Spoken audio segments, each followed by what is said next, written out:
저는 평생을 산업계에서 지냈습니다만 사회적으로는 경영인이라기보다는 과학기술자요 발명가로 알려져 있습니다. 그리고 저 자신도 그렇게 생각합니다. 제가 대학생 때 산업계 실습을 다니면서 우리나라 산업 수준의 열악함을 너무나 절감하고 제 전문 분야에 우리나라 산업을 세계 인류로 만들겠다는 꿈과 이상을 품게 되었습니다. 그리고 거의 평생을 그렇게 살아서 드디어 우리나라는 세계 제일의 조선해양 강국이 되었고, 제가 경영하던 회사는 압도적인 세계 제일의 조선해양 회사가 되었습니다. 저는 젊은 날의 꿈과 이상을 이루었습니다. 퇴직한 다음에 전 달리기 좋아하거든요. 한강에 나가서 달리기 하고, 연구하고, 독서, 저술, 그리고 손자, 손녀도 돌보고, 이렇게 여유있게 지내려고 했는데, 세월호 사건이 일어나고, 나라가 점점 어지러워지더니 정권이 바뀌었지 않습니까? 이 정권에 대해서 지금부터 기대는 하지 않았었지만, 이렇게 나라를 파멸로 몰고 가려는 생각하지 않았었거든요. 나라가 이제 적부 망해가니까 가만히 있을 수가 있습니까? 뒷짐지고 가만히 있을 수가 없어가지고 저도 거리로 나와서 집회도 하고 시위도 하고 그러다가 이제 좀 더 국민들한테 전국적으로 영향력 있는 일을 했다 그래서 연구소를 세웠습니다. MKS 연구소, Make Korea Strong 국가 웅비 전략 연구소입니다. 너무 저 자신에 대해서 자세하게 얘기하면 자랑하는 것 같아서 좀 죄송하긴 한데, 저희 부친은 경성제국대학교 1회생이십니다. 의학부 1회생입니다. 그 당시에 의학부에서 정원이 80명을 뽑는데 76명이 일본 사람이었고 4명이 조선 사람이었답니다. 그러니까 뭐 공부 잘하고 머리 좋다 이런 말씀을 하실만 한데, 저희가 자라는 동안에 그런 말을 한 번도 들은 적이 없습니다. 그 당시에 교육받은 사람들은 일제시대 교육받은 사람들이죠. 우리나라 역사를 잘 모르는데 저희 부친은 조선이 왜 망했나를 아주 깊이 생각하셔가지고 삼국사학이 삼국유사를 줄줄 외세요. 그리고 조선이 왜 망했나를 깊이 생각하셔가지고 이것은 하지 말아라, 이렇게 해라 하는 것을 어릴 때부터, 말 배울 때부터 가르치셨습니다. 제일 처음 배운 것이 만인평등사상입니다. 유엔 인권 헌장 서문을 보면 Man is born equal by nature 이렇게 나오는데, 우리나라 말로는 구태여 설명하기가 어렵다고 그러지만 사람은 날 때부터 평등하다, 평등이다가 아니고 평등하다 이렇게 가르치셨습니다. 그걸 영어로 걸어서 목에 걸어주시고, 인간관계는 혹은 물어보시면 Man is born equal by nature 확 나오지 않으면 야단치셨어요. 그거를 다 띄우고 나니까 그 다음 아버지께서 하신 교육이 뭐냐면, 너 같은 사람은 세상에 쎄고 쌌다, 네가 잘난 사람이 아니다, 이 세상 사람들은 거의 너와 비슷한 능력의 소유자인데 그 비슷한 사람들 사이에서 차이를 나타내는 것은 열심히 하는 수밖에 없다. 그래서 그 범인사상, 영어로 미디오클이라고 그러죠. 범인사상, 넌 보통 사람이다 하는 걸 차이를 나타내려면 열심히 해라 하는 그런 걸 가르치셨고, 이제 그것도 제가 어느 정도 실행이 됐다고 생각하신 다음에 무슨 일을 하든지 죽을 쓰든지 밥을 쓰든지 간에 내 힘으로 해라 하는 그런 걸 가르치셨습니다. 그래서 그 영어의 유명한 속담 있죠. 하늘은 스스로 돕는 자를 돕는다. Heaven helps those who help themselves. 그건 제가 5살부터 외우는 겁니다. 그래, 자조의 정신 3가지. 만인평등사상, 범인사상, 자조의 정신. 남한테 기대하지 말고 네 힘으로 해라 하는 걸 철저히 가르쳐 줬습니다. 어머니는 지금 서울대학교 사범대학 격인 경성사범 1회생이신데 공정, 정의, 부정부패 없는 세상에 대한 철저한 교육을 시켜줬어요. 제가 좀 장황하지만 에피소드 하나 얘기해도 되겠습니까? 네. 제가 전쟁 나기 1년 전 8살, 만 7살 때입니다. 그 당시에 초콜릿가 무지하게 귀했죠. 그런데 어디서 어머니께서 허쉬 초콜릿 이렇게 얇은 거 4조각으로 되어 있는 겁니다. 그걸 구해가지고 저를 주시면서 제 밑에 바로 한 살 아래 동생이 있었는데 여동생이 동생하고 나눠 먹어라. 근데 그게 너무 먹고 싶어가지고 제가 세 조각을 먹고 동생은 한 조각을 줬어요. 근데 어머니께서 이제 저를 시험해 보려고 그러신 건지 제가 몰랐습니다. 동생을 불러가지고 오빠가 몇 조각 주더니 그러니까 동생 바른 대로 말했죠. 한 조각 줬습니다. 어머니께서 이제 그 다음에 저를 부르시더니 막 야단치신 거예요. 이놈아, 네 동생 나눠 먹으라 그랬으면 동생한테 거의 다 주든지 세 조각을 주든지 다 주든지 최소한 반반씩은 나눠 먹어야지. 네가 밥 먹고 동생 한쪽 주는 그런 불공정한 데가 어딨냐. 동생한테까지 그렇게 불공정한 놈이 사회에 나가서 어떻게 공정하게 했느냐고 야단을 몹시 맞았습니다. 회차리 5대 맞았죠. 그런 걸 부모님께 그런 교육을 받는다면 제가 많이 반성을 하고 공정한 세상, 부정부패 없는 세상을 만든다는 것이 제 꿈이 됐습니다.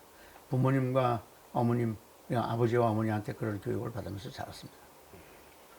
저희 부친은 개업한 의사로 돈을 잘 벌고 계시고 평안한 생활을 하고 계셨는데 할아버지가 병접한서셨어요. 그리고 아버지 형제가 3형제인데 아버지가 막내입니다.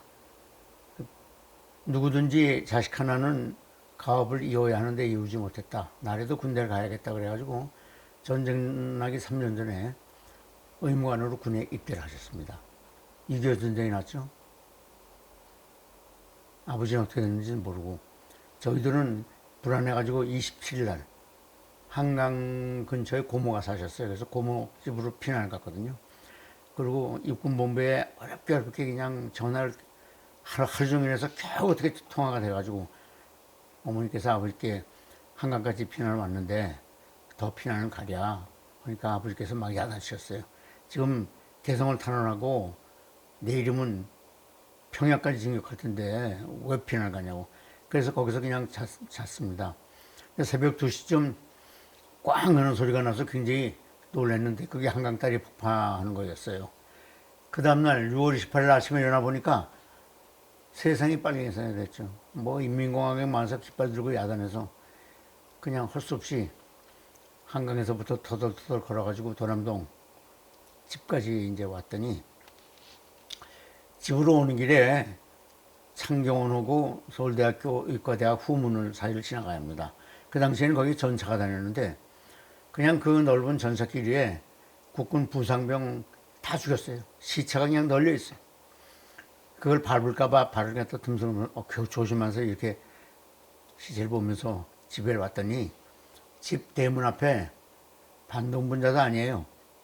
악질 반동분자의 집이라고 커다랗게 프랑카드가 붙어있고 빨간 글씨로 그 자리에서 잡혀갔습니다. 잡혀가서 그 성북경찰서 뒤에 있는 산으로 끌려갔더니 구덩이를 쭉 파놓고 그 위에다 꿀 앉혀놓고선 따발총으로 갈기고 발을 푹 차서 구덩이에 집어넣는 거예요. 구덩이에 벌써 시체가 많아요. 저도 꿀 앉으라고 해서 그 앞에 꿀 앉았죠.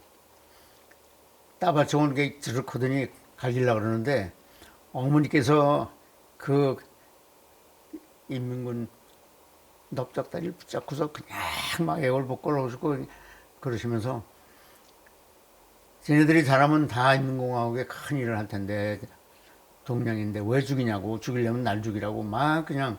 저는 어머니 이렇게 보시면서 아유 하나님이 저기 계시구나. 어머니가 하나님이요. 그리고 그 다음부터 하나님을 찾게 됐습니다.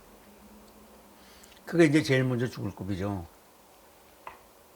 그런 거를 3번 나오고 4번째는 9월 26일 날 추석날인데 그날은 보이면 다 죽였어요.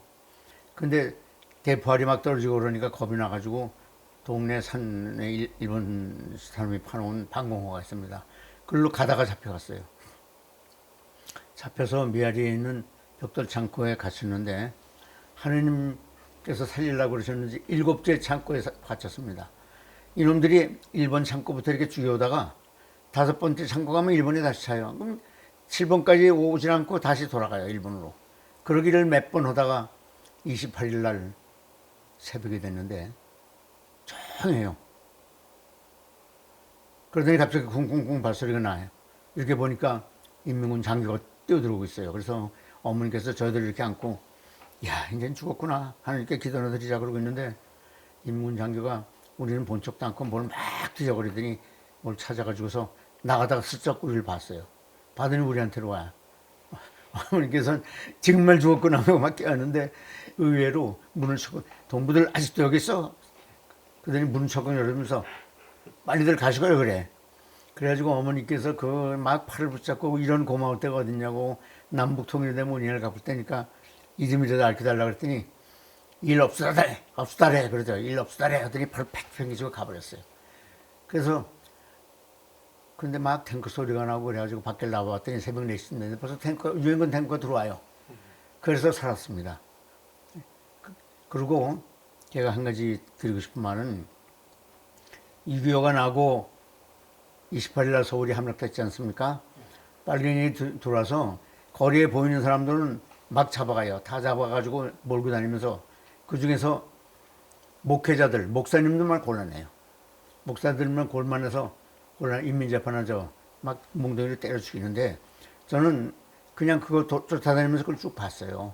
봤는데 이 농담 겸 아주 심각한 얘기로 어떤 목사님이 잡혀가서 하느님께 열심히 기도를 드렸습니다. 하느님 구원해 주십시오. 그러니까 걱정 말아라 하는 음성이 들리더래요. 그게 걱정을 하고 뭐 가르쳐 주시겠죠 기다리고 있는데 아무것도 가르쳐 주시지 않고 자기 차례가 됐어요. 너 나와. 그래가지고 이제 취조실 하는 사람 앞에 이제 의자에 앉았는데 뭐 하는 사람이야? 그러더래요. 그래서 어떨결에 약장사입니다. 그랬대요. 그랬더니 무슨 약을 팔아? 아, 구약과 신약을 팝니다. 그러니까 빨갱이가 이게 무슨 얘기인지 잘 모르겠고 모른다 그러면 또 지금 무식한 것 같고 그래서 가만히 생각했더니 됐어 가 그래서 살았답니다. 하느님이 이렇게 살려주세요. 우스갯소리지만 아주 제가 6.25 때 7살 때 8살 때 만 7살 때요. 그때 본 실제로 겪은 얘기입니다.